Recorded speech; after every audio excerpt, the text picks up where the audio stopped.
Dia berdiri di puncak. 40-an tahun, CEO Hansung Electronics, sebuah perusahaan yang dia bangun dari anak usaha kelas menengah, menjadi raksasa multinasional melalui 2 dekade peperangan korporat yang kejam, tanpa henti, hampir tidak manusiawi. Karir yang menjadi bahan profil majalah bisnis dan studi kasus mahasiswa MBA. Dan tidak ada satupun orang yang berarti hadir untuk menyaksikannya.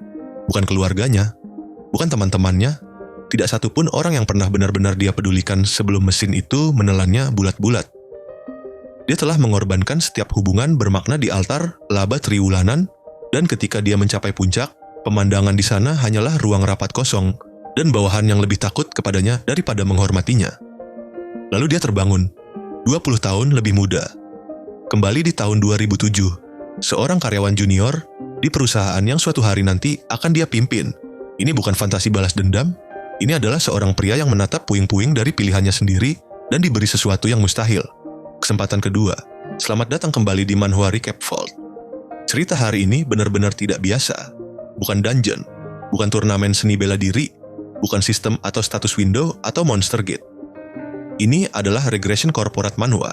Dan sebelum Anda menggulir lewat, pahami bahwa judul ini telah mengumpulkan 470 juta penayangan di seluruh dunia dan secara luas dianggap sebagai salah satu kejutan terbaik dalam genre ini. Jika Anda pernah bekerja di kantor yang toksik dan berfantasi tentang kembali ke masa lalu dengan segala yang Anda ketahui, yang ini untuk Anda. Untuk memahami mengapa regression ini penting, Anda harus memahami siapa Yoo Hyun Han telah menjadi. Dan saya katakan, telah menjadi. Karena pria yang berada di puncak pada tahun 2027 bukanlah orang yang sama saat dia memulai. Dia diproduksi.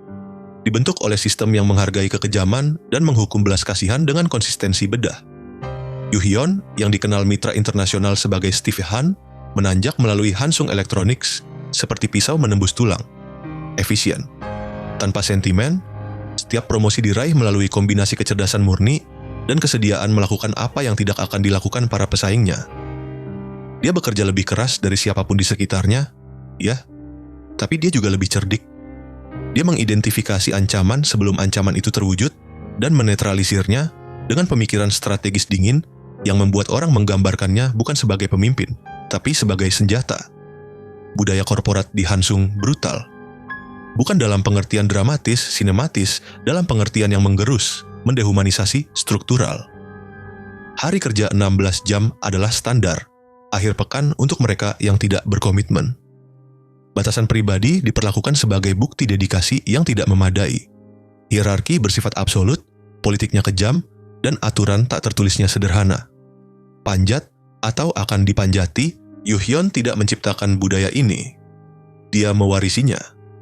Tapi dia berkembang di dalamnya, dan dengan berkembang, dia melanggengkannya. Dia menjadi sesuatu yang dirancang sistem itu untuk dia jadikan. Sebuah instrumen sempurna dari Darwinisme korporat. Bos yang mengirim email tengah malam dan mengharapkan balasan jam 1. Eksekutif yang membatalkan cuti ayah bawahannya karena peluncuran produk lebih diprioritaskan. CEO yang memecat kepala departemen yang setia selama 15 tahun hanya karena 1 triwulan berkinerja buruk. Dia mengatakan pada dirinya sendiri bahwa itu perlu. Bahwa pasar menuntutnya. Bahwa sentimen adalah kemewahan yang tidak disubsidi pemegang saham. Dan menurut metrik yang penting, pendapatan, pangsa pasar, harga saham, ekspansi global, dia benar secara spektakuler. Hansung Electronics di bawah Steve Han menjadi raksasa. Sebuah perusahaan yang bersaing dengan konglomerat terbesar di Korea dan menang. Tapi metrik yang tidak muncul di laporan laba menceritakan kisah yang sama sekali berbeda. Pernikahannya runtuh, tidak dramatis, bertahap. Cara sebuah struktur runtuh ketika Anda mencabut satu elemen penopang dalam satu waktu. Hari jadi yang terlewat, ulang tahun yang terlupakan. Percakapan yang berubah menjadi briefing. Seorang istri yang berhenti berdebat karena berdebat membutuhkan keyakinan bahwa pihak lain sedang mendengarkan. Anak-anaknya tumbuh dengan seorang ayah yang hanya berupa tanda tangan di surat izin sekolah dan suara di speakerphone saat makan malam. Mereka belajar untuk berhenti mengharapkannya di acara mereka. Mereka belajar untuk berhenti mengharapkannya sama sekali. Teman-temannya yang dari masa sebelum, yang mengenalnya ketika dia masih mampu tertawa tanpa menghitung nilai networking dari ruangan itu, mereka menjauh. Bukan dengan kemarahan, dengan sesuatu yang lebih buruk. Pasrah. Pengakuan sunyi bahwa orang yang mereka kenal sudah tidak ada lagi. Pada tahun 2027, Yoo-hyun Han adalah pria paling sukses di setiap ruangan yang dia masuki. Dan paling kesepian. Regression ini tidak terjadi melalui artefak ajaib atau intervensi ilahi atau notifikasi sistem. Itu hanya terjadi. Dia menutup mata di tahun 2027 dan membukanya di tahun 2007. Muda lagi, junior lagi. Duduk di meja yang belum dia lihat selama 20 tahun, dikelilingi rekan-rekan kerja yang sudah lama dia lupakan. Atau dia buang. Dan untuk pertama kalinya dalam beberapa dekade, Yoo-hyun Han merasakan sesuatu yang telah secara bedah dihapus oleh kesuksesan korporat dari repertoar emosionalnya, penyesalan. Kejeniusan dari premis manhwa ini adalah ia membalikkan formula regression standar. Dalam kebanyakan cerita regression, protagonis kembali ke masa lalu dengan pengetahuan masa depan dan menggunakannya untuk mendominasi. Untuk menghancurkan musuh lebih cepat. Untuk mengakumulasi kekuatan lebih awal. Untuk menjalani kembali perjalanan yang sama dengan kode curang aktif. Yoo-hyun memiliki setiap alat untuk melakukan persis itu. Dia tahu pasar mana yang akan meledak. Dia tahu eksekutif mana yang akan mengkhianati siapa. Dia tahu setiap pertarungan kekuasaan internal, setiap produk yang gagalin, setiap keputusan personalia yang membentuk 2 dekade ke depan. Dia bisa, dengan upaya minimal, melaju cepat ke kantor CEO 1 dekade lebih awal dari jadwal. Tapi itu adalah jalur yang sudah pernah dia jalani. Dan dia tahu di mana jalur itu berakhir. Jadi, alih-alih mengoptimalkan lintasan kejam yang sama, Yoo-hyun melakukan sesuatu yang jauh lebih radikal untuk seorang protagonis regression. Dia berhenti sejenak. Dia melihat orang-orang di sekitarnya, rekan kerja yang dia gilas pertama kalinya, hubungan yang dia putus demi keuntungan profesional marginal, dan dia membuat perhitungan yang berbeda. Kali ini, dia memutuskan, tujuannya bukan hanya puncak. Tujuannya adalah tiba di puncak dengan masih ada yang tersisa. Itu tidak berarti dia menjadi pasif. Ini bukan cerita tentang pria yang menyerah pada ambisi dan belajar menikmati matahari terbenam. Yoo-hyun masih sangat cerdas, masih berbakat secara strategis, masih sepenuhnya mampu membaca ruang rapat seperti posisi catur. Perbedaannya terletak pada apa yang dia pilih untuk dilakukan dengan kemampuan itu. Di mana dia dulu menyabotase proyek rekan kerja untuk mengamankan promosinya sendiri, kini dia mencari cara untuk mengangkat keduanya. Di mana dia dulu memperlakukan karyawan junior sebagai sumber daya yang bisa dibuang, kini dia berinvestasi dalam pengembangan mereka. Karena dia ingat, dengan kejernihan menyakitkan. Junior mana yang kemudian menjadi pemimpin industri, dan mana yang terbakar habis karena tidak ada yang repot melindungi mereka. Dia mengidentifikasi manajer-manajer toksik. Mereka yang menciptakan budaya yang membentuk dirinya, dan memulai kampanye sunyi dan metodis untuk melemahkan pengaruh mereka. Bukan melalui konfrontasi, melalui kompetensi. Dengan memberikan hasil begitu konsisten dan begitu terlihat, sehingga orang-orang di atasnya terpaksa mempertanyakan apakah metode lama itu benar-benar perlu atau hanya sekadar kebiasaan. Catur korporat di sini luar biasa. Yoo-hyun tahu langkah-langkahnya sebelum dibuat. Dia tahu eksekutif mana yang menggelapkan dana, produk lain mana yang akan gagal, kemitraan mana yang akan runtuh. Dia menggunakan pengetahuan ini bukan sebagai senjata, tapi sebagai pisau bedah, mengangkat elemen-elemen kanker dari budaya Hansung sambil mempertahankan bakat dan potensi yang sistem lama dirancang untuk mengeksploitasinya, halus, sabar, dan benar-benar memikat untuk disaksikan. Tapi masa lalu bukanlah kanvas kosong. Itu adalah ladang ranjau hubungan yang sudah ada sebelum kebangkitan asli Yoo-hyun, hubungan yang hampir tidak dia perhatikan pertama kalinya karena dia terlalu sibuk memanjat untuk menengok ke samping. Mantan teman sekelas yang kini bekerja di departemen yang bersebelahan. Seorang mentor universitas yang merekomendasikannya untuk posisi itu dan masih percaya pada potensinya. Seorang rekan kerja yang akan, dalam lini masa asli, menjadi rival terdekatnya. Tapi yang saat ini, di tahun 2007, hanyalah karyawan baru yang gugup berbagi kantor sempit yang sama. Yoo-hyun ingat menjadi apa masing-masing dari mereka. Pertanyaannya adalah apakah dia bisa mengubah kondisi yang membuat mereka menjadi seperti itu. Komplikasinya, dan disinilah cerita ini naik dari bagus menjadi benar-benar brilian, adalah pendekatan Yoo-hyun menimbulkan resistensi tepat dari orang-orang yang diuntungkan oleh status quo, para eksekutif yang membangun karir mereka di atas manajemen berbasis ketakutan. Para kepala departemen yang mempertahankan kekuasaan melalui penimbunan informasi dan tikam dari belakang strategis. Seluruh lapisan manajemen menengah yang berfungsi sebagai jaringan perlindungan. menjaga junior tetap ketakutan dan senior terlindungi dari pertanggungjawaban. Mereka bukan villain kartun. Mereka adalah operator korporat yang realistis, dapat dikenali. Orang-orang yang mempelajari pelajaran yang sama yang dipelajari Yoo Hyun pertama kalinya dan menerapkannya dengan konsistensi kejam yang sama. Mereka benar-benar percaya bahwa budaya brutal itu bekerja. Karena menurut metrik yang mereka pedulikan memang begitu. Pendapatan naik, pesaing dihancurkan, dan biaya kemanusiaan adalah masalah orang lain. Ketika Yoo Hyun mulai diam-diam membongkar mekanisme kekuasaan mereka, melindungi pelapor pelanggaran yang mereka coba bungkam, mempromosikan bakat yang mereka coba tekan, membangun aliansi lintas departemen yang sengaja dibuat terisolasi, mereka memperhatikan, dan mereka merespons. Peperangan politik yang menyusul adalah kekuatan terbesar manhwa. Ini bukan pertarungan fisik, tidak ada tinju, tidak ada pedang, tidak ada kemampuan supernatural. Senjatanya adalah evaluasi kinerja, alokasi anggaran, penugasan proyek, dan aliran informasi yang dikurasi dengan hati-hati melalui organisasi di mana pengetahuan adalah mata uang. Pengetahuan masa depan Yoo Hyun memberinya keunggulan besar, tapi itu bukan kemahatauan. Dia mengubah lini masa dengan bertindak berbeda, yang berarti peristiwa-peristiwa mulai menyimpang dari apa yang dia ingat. Aliansi yang dia duga akan bertahan retak karena dia menghapus tekanan yang awalnya mempertahankannya. Musuh-musuh yang dia antisipasi datang dari arah yang berbeda karena reformasinya mengganggu dinamika kekuasaan yang awalnya menciptakan mereka. Dia bermain catur melawan lawan yang tidak tahu, dia bisa melihat 10 langkah ke depan, tapi papannya terus bergeser karena langkah-langkahnya sendiri mengubah permainannya. Dan taruhan emosionalnya berlipat ganda di samping taruhan profesionalnya.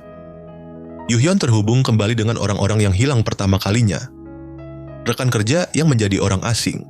Seorang mentor yang dia khianati demi promosi. Seorang teman yang dia biarkan menanggung kegagalan proyek karena melindunginya akan menghabiskan modal politik. Reuni-reuni ini tidak penuh kemenangan, mereka menyakitkan.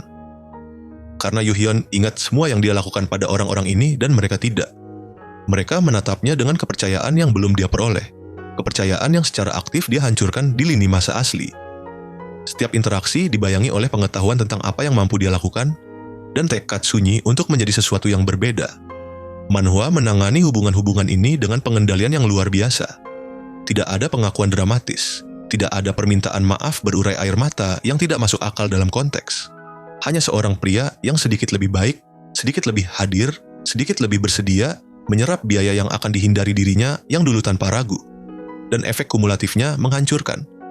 Bukan karena ada momen tunggal yang luar biasa, tapi karena polanya mengungkapkan seorang pria yang dengan tulus, menyakitkan, berusaha menjadi seseorang yang lebih baik. Saya ingin menjelaskan mengapa manhwa ini memiliki 470 juta penayangan. Karena angka itu menuntut penjelasan, genre regression itu padat.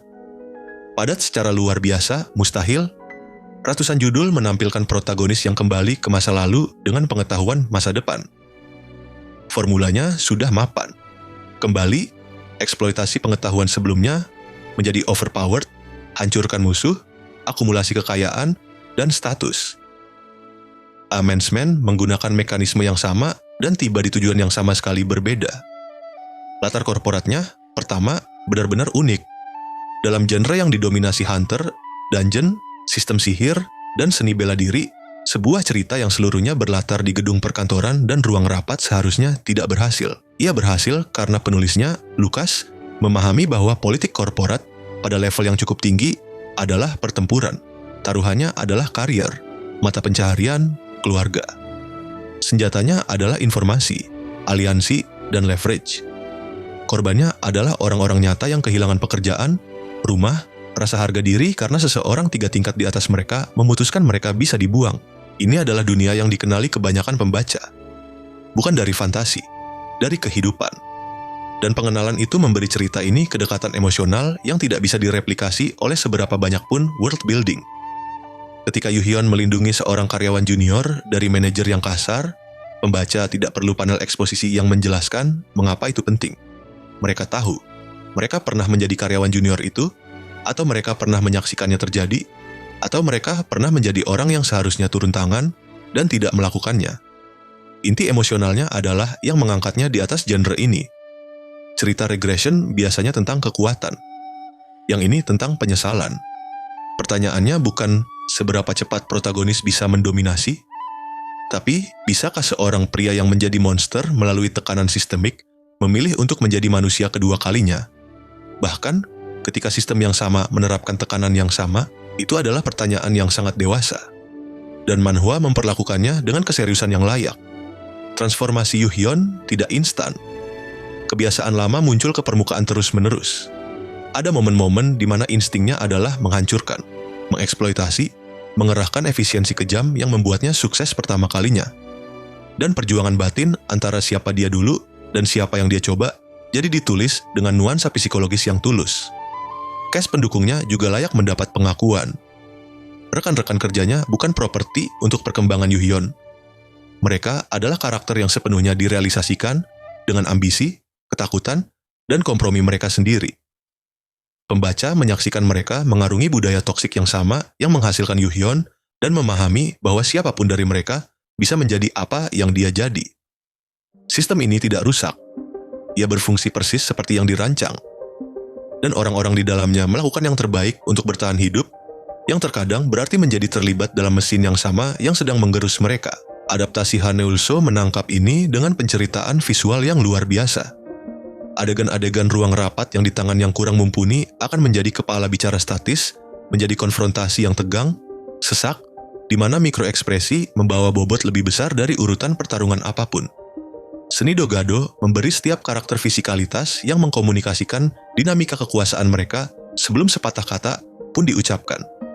Cara seorang eksekutif senior menempati ruang versus cara seorang karyawan junior menciut di tempatnya. Dan pacingnya luar biasa. Drama korporat membutuhkan kesabaran, payoff-nya lambat, kemenangan-kemenangannya inkremental, kemundurannya sering tidak terlihat oleh siapapun di luar situasi. Tim kreatif memahami bahwa email yang dikirim pada waktu yang tepat bisa sama memuaskannya dengan pukulan yang dieksekusi sempurna, dan mereka menyusun pengungkapan-pengungkapan mereka dengan tepat. Ketika strategi-strategi jangka panjang Yu-hyun akhirnya bertemu, kepuasannya luar biasa justru karena Anda menyaksikan setiap potongan ditempatkan selama puluhan chapter. Apa yang saya bahas adalah fondasinya. Arc-arc pembuka yang menetapkan siapa Yu-hyun dulunya, siapa yang dia coba jadi, dan lingkungan yang akan menolak transformasi itu di setiap belokan. Ceritanya berkembang jauh dari sini. Hansung Electronics bukan ekosistem yang terisolasi. Ia ada dalam lanskap korporat yang lebih besar berupa pesaing, regulator, media, dan kepentingan politik. Saat Yu-hyun naik, skala oposisi meningkat. Orang-orang yang diuntungkan dari budaya lama tidak terbatas pada manajemen menengah. Mereka meluas ke anggota dewan, pemegang saham, dan struktur institusional yang menguntungkan justru karena bersifat eksploitatif. Ada satu benang khusus yang tidak akan saya detailkan di sini karena payoff-nya layak dialami segar, yang melibatkan sebuah keputusan Yu-hyun buat di lini masa asli yang menghancurkan karier seseorang. Seseorang yang tidak pantas mendapatkannya. Seseorang yang satu-satunya kesalahannya adalah berada di posisi yang salah pada waktu yang salah ketika Yu-hyun membutuhkan kambing hitam. Di lini masa ini, orang itu masih ada. Masih bekerja di Hansung. Masih mempercayai rekan-rekannya. Dan Yu-hyun harus menatap mata mereka setiap hari mengetahui apa yang dia lakukan, apa yang akan dia lakukan jika dia tidak hati-hati dan menemukan cara untuk memastikan itu tidak pernah terjadi lagi. Benang itu saja sudah sepadan untuk dibaca. Pengumuman adaptasi K-drama menandakan seberapa serius properti ini diperlakukan. Dan mengingat gelombang drama korporat Korea saat ini, materi sumber ini berada pada posisi yang luar biasa baik. Manhwanya sedang berlangsung, diperbarui setiap Kamis di Webtoon, dan tidak menunjukkan tanda-tanda melambat. Tapi yang membuat pembaca terus kembali, yang menjelaskan ratusan juta penayangan itu, bukanlah strategi korporat atau mekanika regression. Itu adalah pertanyaan yang terus diajukan cerita ini, chapter demi chapter, dengan kompleksitas yang meningkat dan kepastian yang menurun. Bisakah Anda mencapai puncak dan tetap menjadi seseorang yang layak dikenal ketika Anda tiba di sana? Yu-hyun Han sedang berusaha mencari tahu, dan menyaksikannya berusaha adalah salah satu pengalaman paling memikat dalam genre ini saat ini. A Man's Man. Sanai Junge Sanai. Tersedia di Webtoon.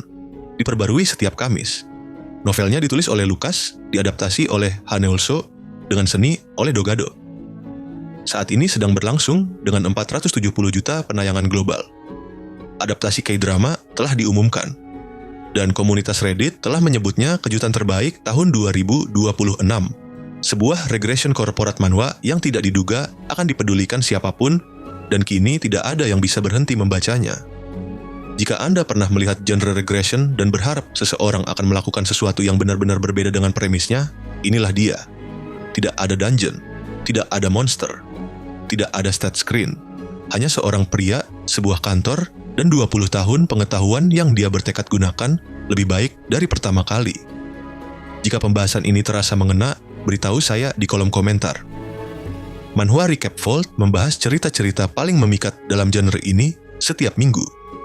Subscribe jika Anda ingin berada di sini untuk yang berikutnya. Terima kasih sudah menonton. Sampai jumpa di episode berikutnya.